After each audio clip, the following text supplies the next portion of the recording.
All right, I believe we're live, and we typically get everyone a chance to get a cup of coffee or get their lunch since it is noon. Welcome to the weekly 101, where we cover the basics of building wealth and reducing taxes using IRAs and 401ks.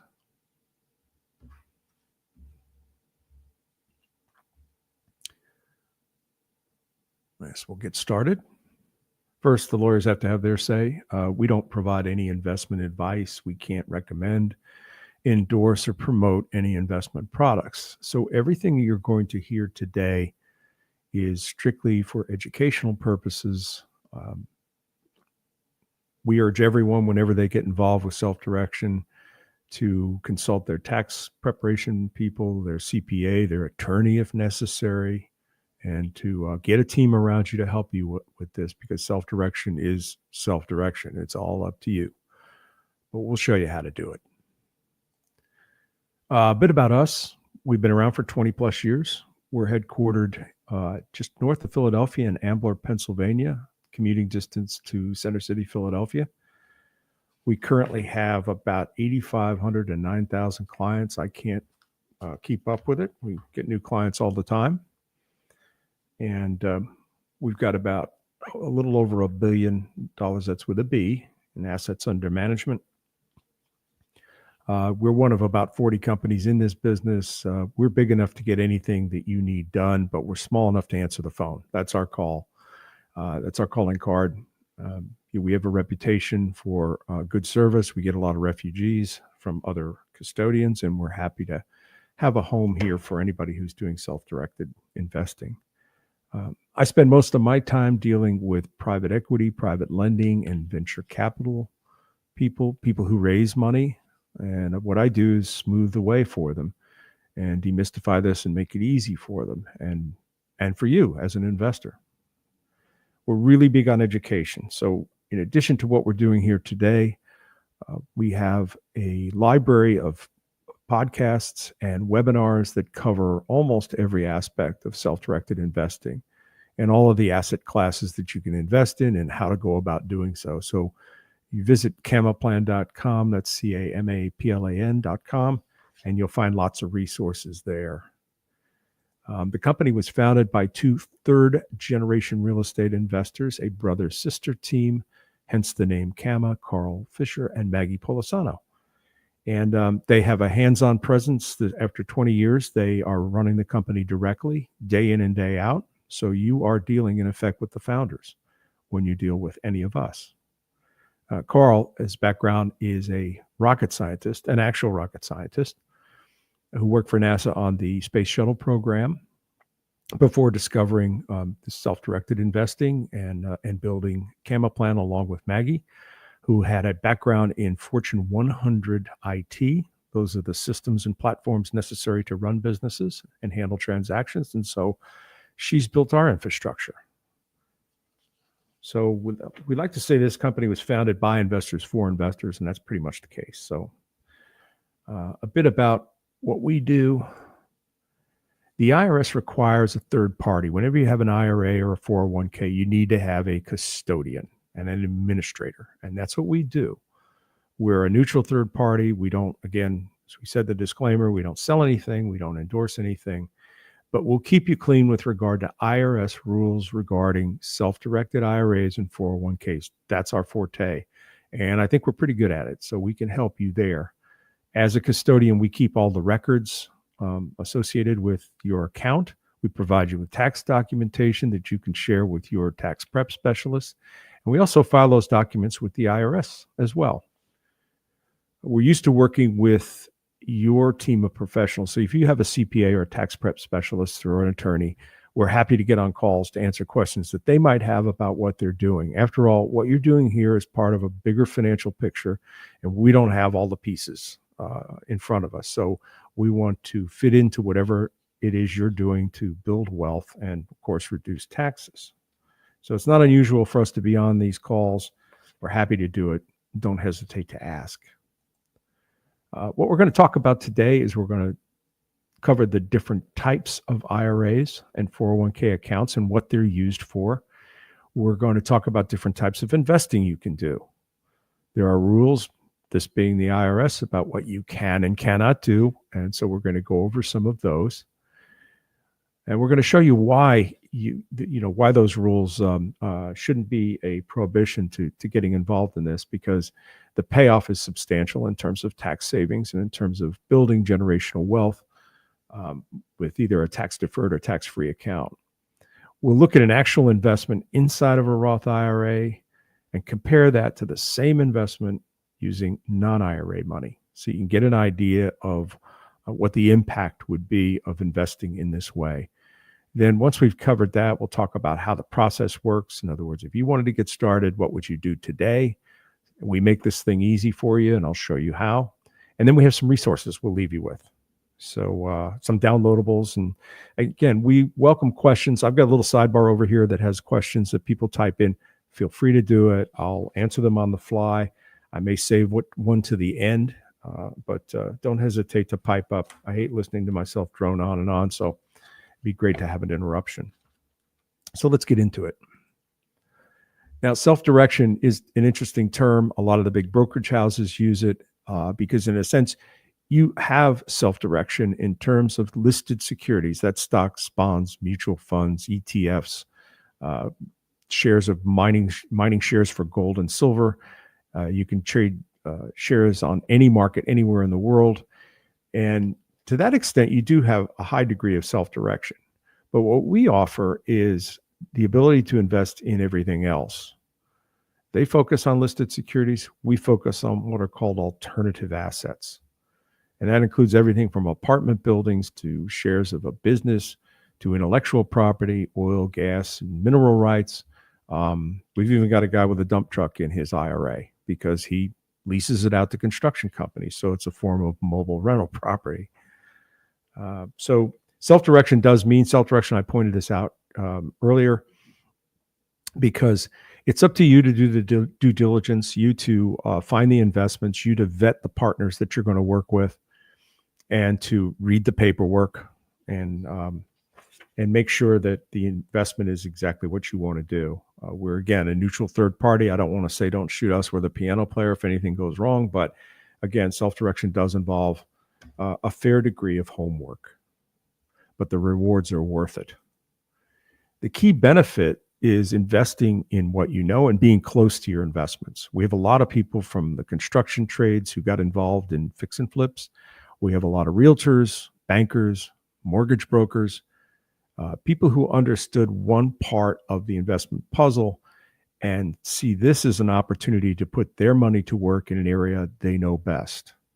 We've got some industry executives who retire after decades in a line of work or in a market, and now they're free to invest in the startups, the intellectual property, the new technologies in industries that they know very well, and they can stay close to their investments. I can't call up the president of NVIDIA, but I can call the president of any of the funds that I've invested in, and they'll return my call.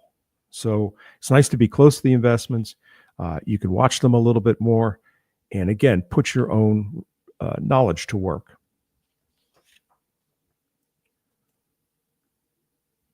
There are different types of accounts, and they fall into two broad categories: the tax deferred and the tax free. Let's take a look at the tax deferred. Many of you are familiar with the traditional IRA, and there are variations on that.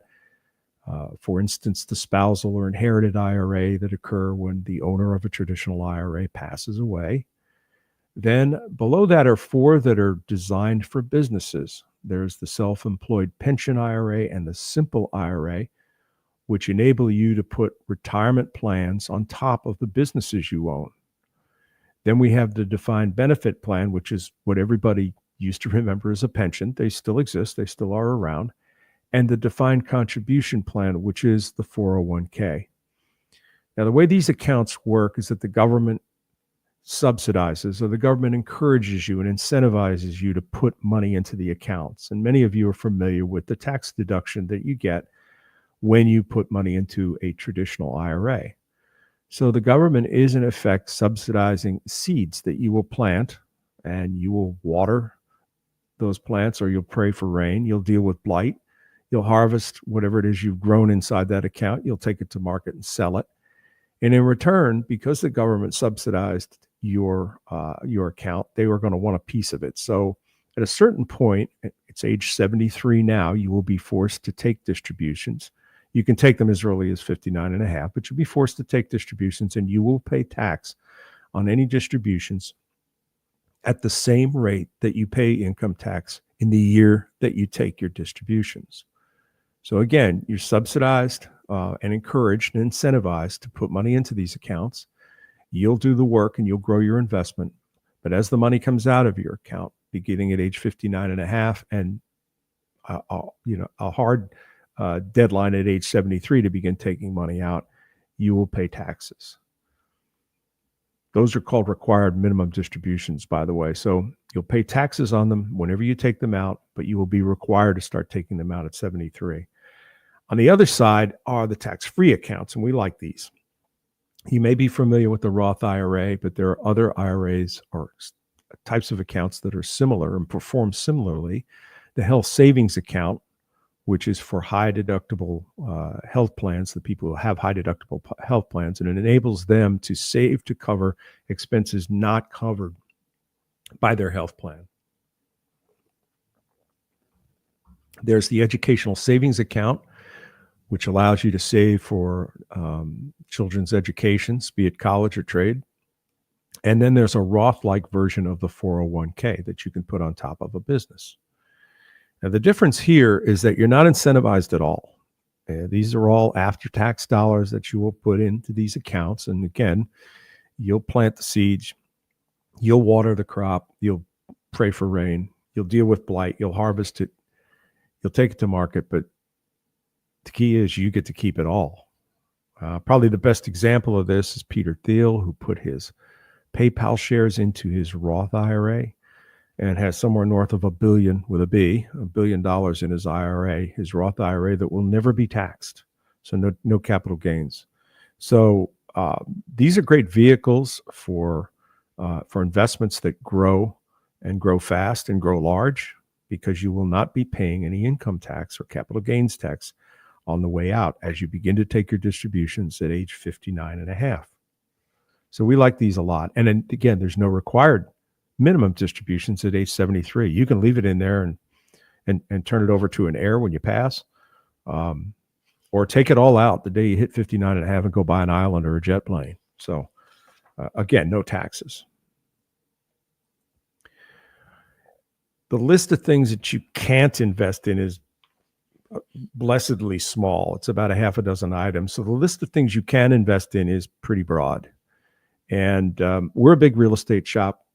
Probably 65% of our investors hold real estate in their IRAs or their 401ks. There are also real estate adjacent types of investing, mortgage notes and promissory notes and construction loans and all that kind of stuff. Loans to fix and flippers. The mortgage note and promissory note market is huge, and it's a great way to do passive investing if you're not interested in actually owning real estate or rental properties. You're not restricted to the United States. You can buy in foreign markets. We have people that invest in Colombian coffee plantations and vacation properties in Costa Rica. So the list is pretty broad. A little bit more specifically with regard to real estate. The first four on this list are rental properties, and they're very popular with our group. And those are all rental, but it's not limited to just rental property. People are doing land banking. There's a fund that you can invest in. The operator prepares the titling and remediation and all of the permitting associated with large tracts of land that home builders will build subdivisions on. So that's a way of getting in on the front end of what is a huge demand for housing. There's also foreign property investments. As I mentioned before, you're not restricted to the United States at all. Again, there's the real estate adjacent. I like these a lot because, again, I don't know enough to be a landlord. I really don't know enough to operate a rental property. I don't have the time or skills. And so, I'll lend money to fix and flippers. I'll buy and sell mortgage notes. I like the passive because, as they say, there's no toilets, no 4 T's, no toilets, taxes, trash, or tenants. So I like those a lot. There are also convertible notes that you can do, which are debt convertible into equity. And there's unsecured notes as well as secured notes. Typically, the lending involved with real estate, for example, fix and flips, is secured by the property. So when I lend to a fix and flipper, I have a lien on that property, and it provides a fairly good bit of security for me. But you can also lend in an unsecured fashion. I have someone I've done business with for a long time who buys from me, and his business needs to be front loaded in terms of acquiring materials so that he can make what he does and sell it. And I loan money to him for the front end of that process, and he pays me a share of his profits out the back end. And it's worked out really well for us for about 10 years. So that's another type of lending you can do. We see every form of structure with regard to investments. So a lot of investors will pool their money and form limited liability corporations or limited partnerships in order to invest in limited liability corporations.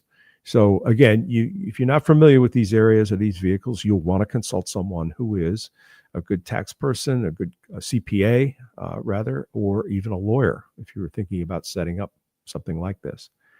We're seeing a lot of activity in the investment club area where investors review and investigate investment opportunities, then pool their money and create vehicles for investing. They'll either go in as a tribe, individually investing in the same deal alongside of one another, or they'll form a limited partnership or even an LLC, and they'll go into the deal as a single entity. So we're seeing a lot of that. And then one of the other things we're seeing is that as investors build their income streams with rental properties and real estate investments, they're starting to get involved in more interesting things like intellectual property, medical devices, music catalogs, and the types of investments that can produce a much higher return. This being the IRS, there are certain things you can't do, and here they are. Fortunately, the list is really short, and it's basically areas that involve a lot of speculative valuations, like artwork and antique rugs, Persian rugs, or numismatic coins, the Roman coins or the Confederate paper money, stamps, that sort of thing. All the numismatics, anything where the valuation can fluctuate wildly or be valued wildly depending upon who's doing the valuation. Can't put, I don't believe, firearms, and you can't put booze in there. So if you've got a 1961 Chateau Petrus, you're just going to have to drink it. So there's a good bit of protection that's involved here because a lot of this stuff is fairly sophisticated, and I think part of the reason they're prohibited is that not only does it prevent people from goosing their accounts or reducing the value of their accounts when it comes time to distribute out of them, but it keeps people from getting involved in various schemes. So there is an exception to the coins, and that is anything that's minted by a sovereign. So you could put Chinese pandas or South African Krugerrands or Canadian maple leafs into your account. They have to be held by a depository. So despite what you hear on TV, you can't hide them under your bed or put them in the toilet tank. We can arrange, once you've found the precious metals that you want to buy from a broker, to transport those metals to a depository where they can be accounted for by the IRS. There are some other rules regarding who you can invest in, and I'll make a distinction between who you can invest in and who you can invest with.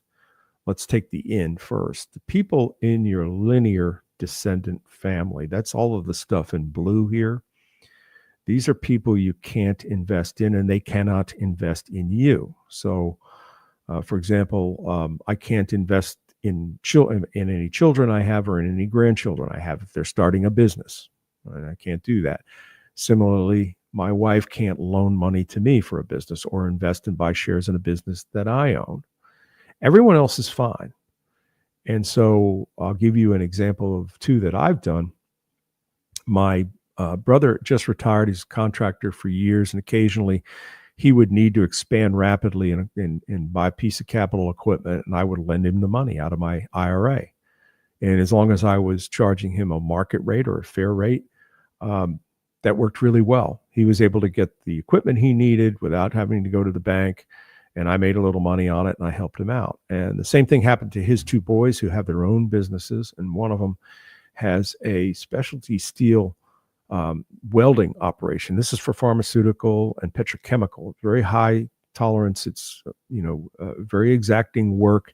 And he needed some arc welders and some plasma welders. And so him being a year in business, didn't have the paper to go in and get a conventional loan of any kind, hadn't been in business long enough. And I was able to lend him the money, and he doesn't need my money anymore. So that's, now the distinction I made earlier is important because you can invest alongside of anybody on this chart.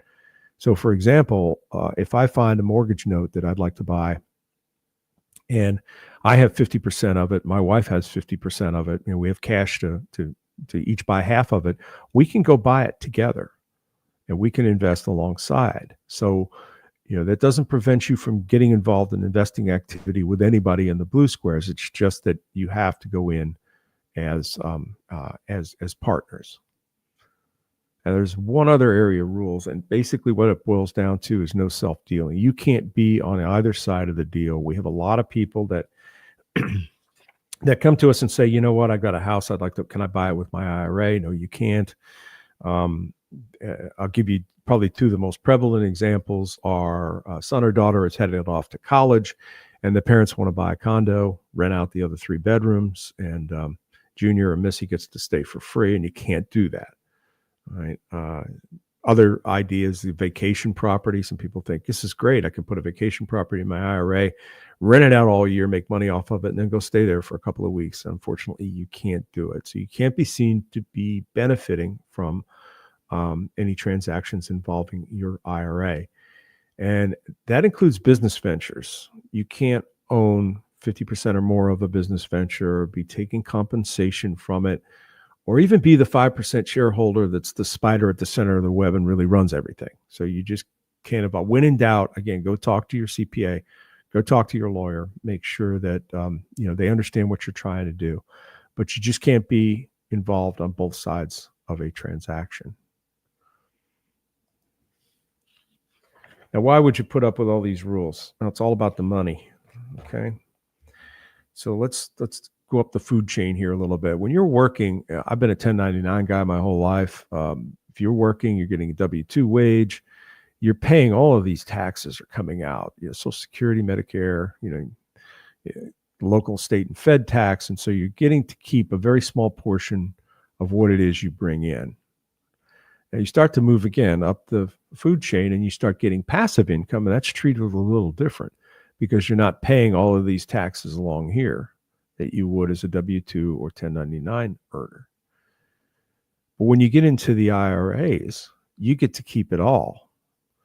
And even though you'll be taxed upon distribution with the tax-deferred traditional IRA, you do get to keep that money until you start taking money out of your account at 59.5 or whenever you decide to do so before they force you to do it at 73. Now, the important thing about this is that allows your money to grow without getting nibbled by the tax person. Now, here's how that works. Now, I forget the assumptions we made on this years ago, but we started out with $50,000 and we put a growth rate in there, and the blue box is getting taxed every year. All right. It's getting taxed. Either it's income or capital gains, depending upon what the investment is doing. The traditional IRA, you get to keep it. And we accounted for what would happen when you begin to take taxes out. But you end up with considerably more, even in that tax vehicle. But the Roth is where you really shine because you're not getting taxed along the way. You're not getting taxed when you take distributions. You get to keep it all. And in this case, you're about 3 times wealthier. So for all the rules and regs, this is why you would do it. Let's take a look at an investment inside and outside of an IRA. This is a real estate investment. It assumes that, say, there are two buildings built side by side the same year by the same person, identical in every respect, maintained in every respect the same way. One purchased by someone with a Roth IRA and the other purchased by someone with non-IRA money. All right. So they both invested $1 million. Now that property spins off $100,000 a year in income from rentals. And the building outside of the IRA, you're going to get a great depreciation allowance, which is kind of cool, right? That's one of the reasons people get involved in real estate, is because of depreciation. So you're going to get that, and it's going to lower the taxable income. And just to make a note here is that there are other deductions that you will be entitled to as the owner that you will take before you arrive at the adjusted gross income for that year. On the other side, you're not going to get a depreciation allowance, but you're not going to pay any income tax. On the right-hand side, you're paying income tax. Regardless of what that taxable income is, you're going to pay, and you're going to end up with less than you will on the left-hand side. So let's say this goes on year after year after year. After 10 years, say, and I forget what we put in here, but after 10 years, the guy on the left's got $100,000, got $1 million, and the person on the right's got $790,000. You're already behind the game if it's not inside of the Roth. But the real magic happens when you sell. So let's say it sells for $3 million. Well, the one on the right has a depreciation recapture, and there's a formula on this slide. And those of you who are savvy and want to, want to help us refine that, please don't hesitate to comment or send me an email. I'll show my address here at the end. So that we can keep this honest. We want an apples to apples comparison. And so there's a depreciation recapture, but the real fly in the ointment is the capital gains tax, which is going to lower the net proceeds considerably. So go back over to the IRA owned building, and there's no depreciation recapture and no capital gains. So the net proceeds go straight to the bottom line. And so I forget how many years we took. Oh, it was after 10 years. Okay, we calculated this. That's a significant amount of money for doing it inside of the IRA. So that's the incentive, and that's why you'd want to put up with a few rules and regs and do it that way. Just a couple differences between owning the IRA inside and outside. On the left-hand side, the traditional landlord is accustomed to having their hands all over the properties, okay? Because in the beginning, that's what you do. You buy your first door, you're in there fixing things, painting things, sprucing it up. You're dealing with problems that occur when the tenant calls you and, the gas has gone out or something needs to be fixed. And so, you're used to doing that, and landlords are used to having their hands on it. But the IRA, on the other hand, is more of a hands-off. It's a passive form of investing.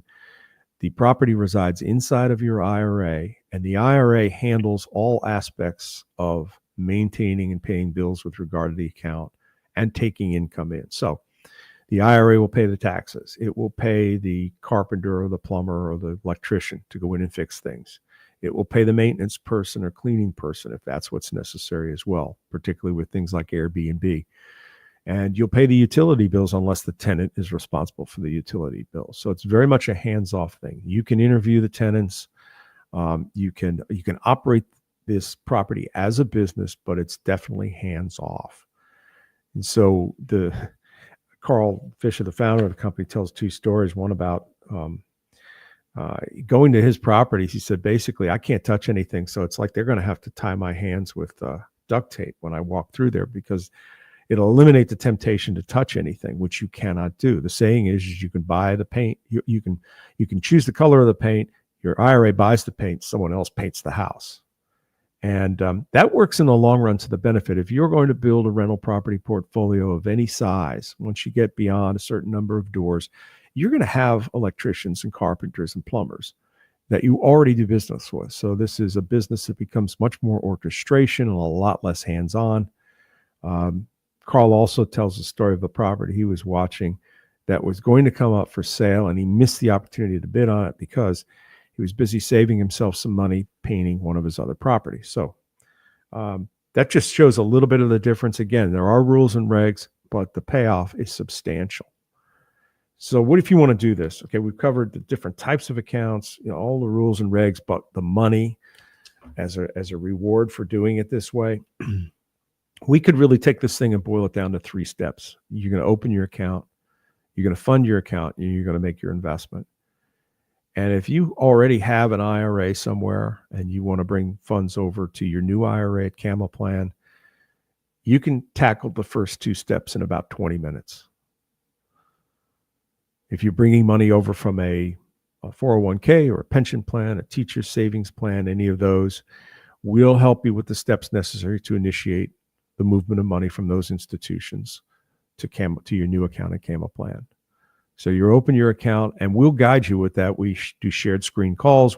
It's a guided process. We provide you with instructions. We'll get on there and go through it step by step with you.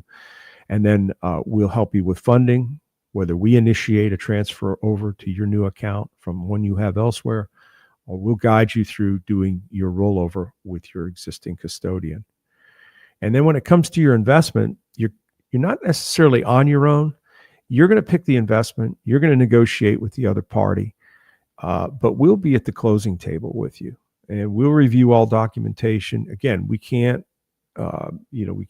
recommend or not recommend something based upon what you bring to us in the paperwork, but we will help you review it and make sure that it's IRS compliant. And after that, once you've done it once, it's like riding a bike. You'll be able to do it over and over again.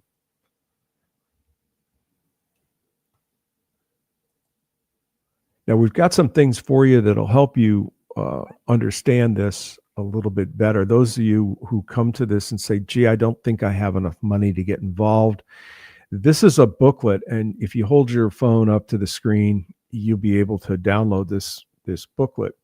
And it's 20 ways to fund a real estate investment, or any investment for that matter. Because again, one of the beauties of having these types of accounts, if your friends and family have these types of accounts, is that you can pool money and go after a bigger investment than you would otherwise get to do on your own. So it's a great little booklet. We're going to come out with another booklet pretty soon that ups that to 25 ways, and we're working on that now. But it's a great way to get started. These accounts are excellent for jump-starting your investing in real estate or in any other type of alternative investment, or adding to what you're already doing. A lot of the younger folks getting into this don't have a lot of cash. And you ask, well, maybe you have family members who can help you. Well, family members don't have, $20, $30, $50, $100,000 sitting around doing nothing, but they may have IRAs and 401ks, in which case you can help them earn money on that they may not be earning now, and you jumpstart your real estate portfolio or your alternative investment portfolio. So 2 other resources. One is a 5-minute little recap of what we covered here that I think does a better job than I do in 30. So again, hold your phone up. It should work. And then we also have weekly webinars that you go to the website, sign up for one of them. Even if you can't attend it, don't worry about it, because we'll send you notices that will tell you which ones are coming up and when. And you'll be able to sign up. And if you can't make it, they're at noon on Thursdays. Don't worry about it. Sign up for the ones you're interested in anyway, and you'll get a replay link, and you can watch it in the evening or watch it over the weekend. That's what I do with a lot of this stuff. So anyway, that I think is about it. We thank you for your time. I don't see any questions in the Q&A, but I will say one question we get is about fees. It's fairly straightforward. If you're opening it, let's walk through the process real quick. You open your account for $75. You bring funds over. There's no charge for that. You make an investment. For real estate, it's $175. For non-real estate, it's $150. And then we'll either send a check or an ACH for $10 or a wire for $30. Now that asset will have a maintenance fee. It's $300 per year. But if you'd like, I can go through the fees that you will pay for any account you have. And almost invariably, it comes to less than 0.5% or 0.75%. Typical brokerage houses, full service brokerage houses, charge between 1% and 2% of your account value. So the fees here are very, very competitive. And hopefully the investments you make will will be worth it and far outpace any impact that fees would have. So that's one of the questions we get all the time. And one other thing is when you move money over from a from an IRA or 401k over to your new self-directed account, we tell people to give about 2 weeks for that to happen. Institutions are somewhat slow with this. So if you're thinking about investing in real estate and you're having to deal with closing dates and all that stuff, you may want to get your account open and get started now. So sooner the better. Anyway, thanks for your time. Again, this has been the 101 where we help people build wealth and save money on taxes. And we do this every week, by the way. So if you want to come back next week, one of us will be here. Thanks.